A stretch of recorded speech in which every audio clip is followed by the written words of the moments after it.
Bueno, 9 de la mañana, 27 minutos, y ya nos metemos en la segunda entrevista de esta mañana. Vamos a hablar con el ingeniero Ruperto Long. Hablábamos recién fuera de cámaras, siempre se vuelve el primer amor, porque el ingeniero ha sido designado para estar al frente del Laboratorio Tecnológico del Uruguay, cargo que supo desempeñar hace 16 años atrás, o hasta hace 16 años atrás. Exactamente. Buen día, Long.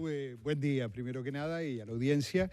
Estuve del año 90 al 2003, o sea, durante 13 años, y ahora hacía 16 que no estaba allí, estaba en otras actividades. Y bueno, lo primero que me surge preguntarles es qué se encontró. Se encontró un laboratorio tecnológico muy distinto a aquel que dejó hace 16 años, cosas similares. Sí, no tan distinto, al contrario, encontré muchas de las cosas que habíamos... No sé si es bueno o malo que haya encontrado 16 años después, no tan distinto. Bueno, en parte, a mí en lo personal me sirve en el sentido de la continuidad que uno... De las políticas trazadas. Exactamente. Uno dice, bueno, entonces aquellas políticas, creación de la primera incubadora, Ingenio, que es una institución grande, creación de la certificación, eso LSQA, que la gente a veces se pregunta qué quiere decir, la creación de Espacio Ciencia, ese lugar para jugar y divertirse, pero entender la ciencia, todas esas cosas, el parque de exposiciones, el parque tecnológico ahora, todas esas cosas han tenido continuidad y eso es muy bueno, ¿no? Y luego se van agregando otras cosas nuevas.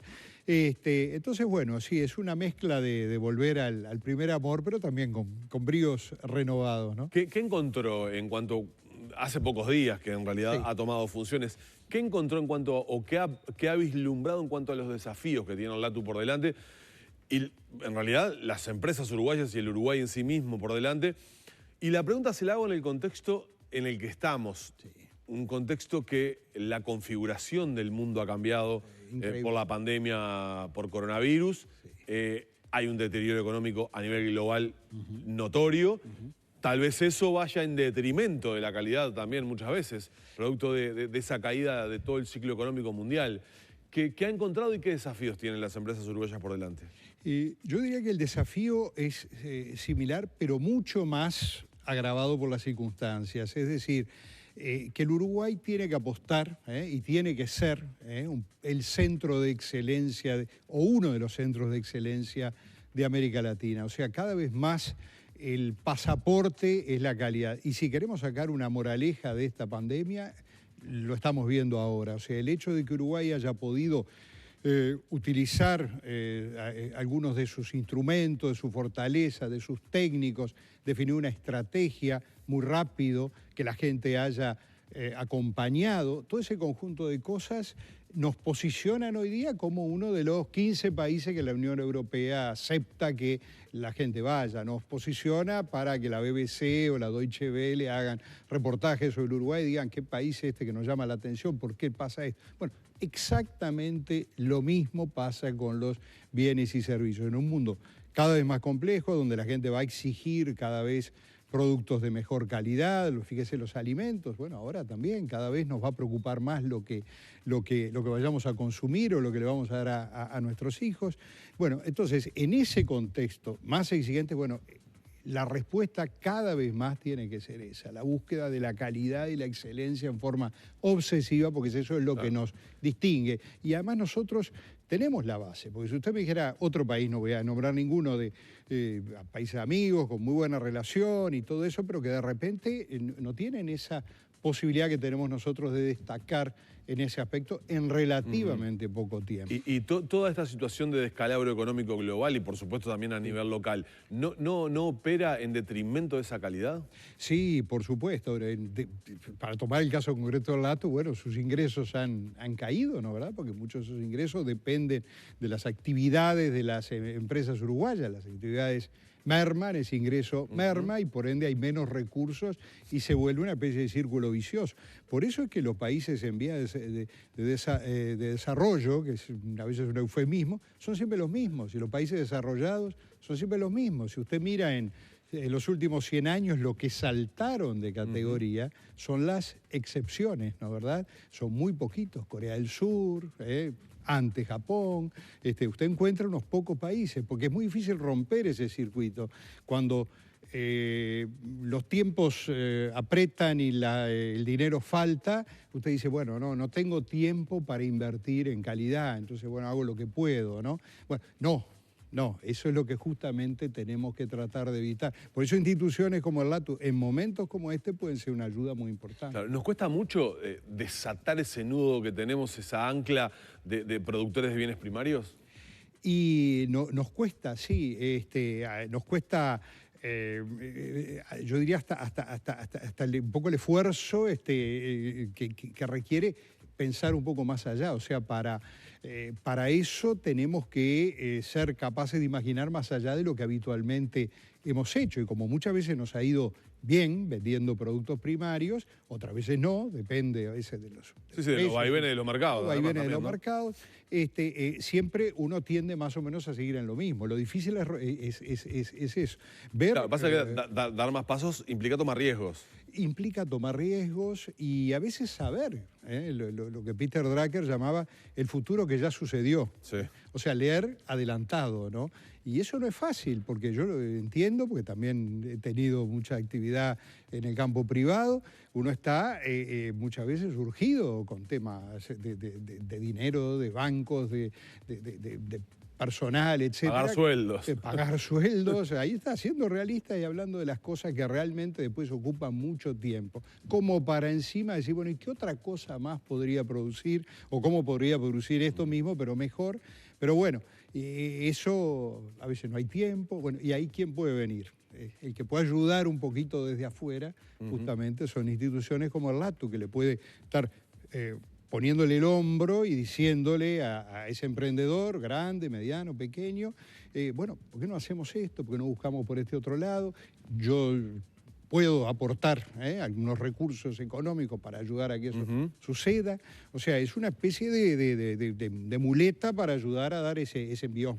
¿Qué prioridades se ha marcado en esta gestión? Bueno, estamos justamente trabajando en definir esas líneas, pero sin duda, bueno, un trabajo muy estrecho con el sector productivo, en particular el exportador, o los potenciales futuros exportadores, también ciertos sectores, no solo de bienes, a veces de servicios, en los cuales se puede hacer mucha cosa. Tener laboratorios como tenemos ya desde hace muchos años, certificados por el Reino Unido al más alto nivel internacional y que puedan cubrir una vasta gama de actividades y actividades nuevas que están surgiendo. También darle mucha importancia a lo que es la comunicación, digamos, de las actividades del LATU como factor de emulación, porque eso puede también entusiasmar a la gente a decir, bueno, ¿por qué no? El tema de espacio ciencia, o sea, Uruguay precisa más vocaciones técnicas, precisa más, cuanto más gente estudie, más cultura, más educación, mejor. Pero dentro de eso hay que despertar más vocaciones técnicas. Entonces es necesario que los niños no vean la ciencia y la tecnología como una cosa ya lejísimo, sino que está ahí al alcance de la mano y también puedan entusiasmarse con tomar ese camino, ¿no? ¿Verdad? Diría que por ahí hay y lo que estaba diciendo antes, ayudar lo más posible a hacer prospectiva, ¿no? A ver hacia adelante, tratar de levantar un poquito la mira para romper ese círculo vicioso, ¿no?, del subdesarrollo, ¿no? A nivel de servicios, sobre todo pensando por ejemplo, usted lo mencionaba recién, pensando en Uruguay posicionado desde el punto de vista tecnológico, ¿han habido buenas señales? Por ejemplo, el acuerdo que ha hecho con el gobierno Apple y Google han sido señales positivas. Ayer se firmó un acuerdo en el NIEFOP entre el Poder Ejecutivo, el NIEFOP y Microsoft. Se dice siempre que el sector de tecnología y sobre todo informático a nivel en Uruguay tiene una tasa de desempleo cero. ¿Tiene que apostar más hacia ese lado Uruguay? Sí, desarrollar más justamente... sí, sin descuidar lo otro. Es decir, nosotros tenemos fortalezas históricas. Pero digo, aquel Uruguay de chimeneas, industrias y chimenea, en el que tenemos en el imaginario, ¿sigue existiendo o tenemos que reconfigurar, digamos, la capacidad productiva del país? Bueno, yo creo que no debemos dejar de lado ningún sector. Es decir, hay un Uruguay de chimeneas en unas cuantas industrias y es importante y tiene su valor, ¿no? ¿Verdad? Tenemos que ocuparnos de que esas chimeneas no contaminen, en todo caso, Sí, o sea, claro. que sean chimeneas siglo XXI, ¿no? ¿Verdad? Y no siglo XIX, ¿no? Es decir, ese en todo caso es el desafío. Pero no debemos desperdiciar. Yo no soy para nada partidario de decir, bueno, no, hay cosas que son de otra época, apostemos todo a tal sector de punta, ¿no? También hay que apostar a los sectores de punta, pero sin descuidar los sectores más tradicionales. O sea, por ejemplo, lo que Uruguay ha hecho con la informática, que ha logrado abrirse un mercado y un nombre, siendo un país pequeño como es, ahora con acuerdos también y reconocimientos internacionales, es extraordinario, ¿no? El trabajo ahí de la CUTI, de toda la gente que ha trabajado ahí, hay que aplaudirlo de pie, ¿no? ¿Verdad? Y creo que hay que seguirlo empujando y ayudando al máximo. Pero, digamos, tener buenos productos lácteos es una cosa muy importante también para ingresar a muchos mercados, ¿no? Y tenerlos certificados y con una calidad asegurada es importante. Y así sucesivamente. Y hay que incursionar en poder tener ofrecer, por ejemplo, una gran calidad en algunos servicios. El turismo, que para Uruguay es un sector importante, tiene que tener un aporte de certificación de calidad muy importante, porque es una forma de decir, este no es un país más, es un país que tiene lo suyo, ¿no? Que es especial. No quiero que se me vayan los minutos en la entrevista sin preguntarle por una polémica que está planteada y que de hecho tiene que ver con el tema calidad de producción, información a los consumidores, como es el tema rotulado y etiquetado de alimentos, que tiene que ver con la industria de la alimentación. ¿Qué piensa usted sobre el tema? Es difícil. Sinceramente me tendría que sumergir mucho más en el tema porque he oído los argumentos de los dos lados, algunos tienen que ver más con el tema de urgencias y el momento y la situación especial, otros son más permanentes. Yo trabajé mucho en mis otras épocas en la Ley de Defensa del Consumidor, de las primeras que hubo, y en el rotulado, la creación del Comité Nacional de Calidad. Sí, el Comité de Calidad. Que hasta hoy existe, ahora que se llama INACAL. O sea que todo ese tema del rotulado y darle información al consumidor es muy importante, Ahora, también entiendo que hay coyunturas y momentos, circunstancias que a veces dificultan las cosas y hay que buscar el timing adecuado. Sin duda que la dirección es la correcta. Ahora, quizá el timing hay que acomodarlo un poco a estas cosas. Ahora, que soy partidario de que el consumidor tiene que ser lo más informado posible y ser lo más posible un consumidor inteligente, ¿no? Se reunieron hace pocas horas, el fin de semana, el sábado y el domingo, el presidente de la República con el nuevo canciller, con Francisco Bustillo. En algunos mensajes que tuve, digamos, conociendo un poco la interna de esas charlas, supe que uno de los temas fue, obviamente, el Mercosur y explorar la posibilidad de acuerdos comerciales con otros bloques, otras regiones, hasta ahora que son desconocidas para Uruguay, o por lo menos innovadoras en materia comercial para Uruguay. El LATU, por ejemplo, en este caso, ¿tendría que estar preparando y trabajando empresas para poder producir calidad a esos nuevos mercados? Es decir, para poder entrar con producción de calidad en esos nuevos mercados a donde el Poder Ejecutivo y el Presidente de la República, como el número uno, quiere ingresar? Sin duda alguna. Es decir, el rol en estos mercados, cuando se hacen los acuerdos comerciales, generalmente se logra un abatimiento muy importante de las barreras arancelarias, o sea, lo que se cobra por ingresar.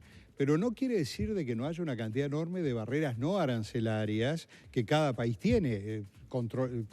Cada país es distinto, además, no hay una cosa universal. Hay países que controlan una cosa, otros otra, exigen una certificación. Por ejemplo, con el éxito con China, en buena medida se debe, por supuesto, a los grandes acuerdos comerciales que hizo Uruguay en su momento, pero también se debe a que logramos hace ya muchos años la certificación de calidad en origen, no para todos los rubros, pero estamos tratando de expandirla a otros rubros. ¿Qué pasaba? Antes usted iba a exportar un producto y cuando iba a entrar a China se lo controlaban allá. Entonces estaba del otro lado del globo y le decía, no, mire, este producto no puede entrar ahora. ¿Y yo qué hago? Ya tengo el producto allá. Es un desastre, ¿no?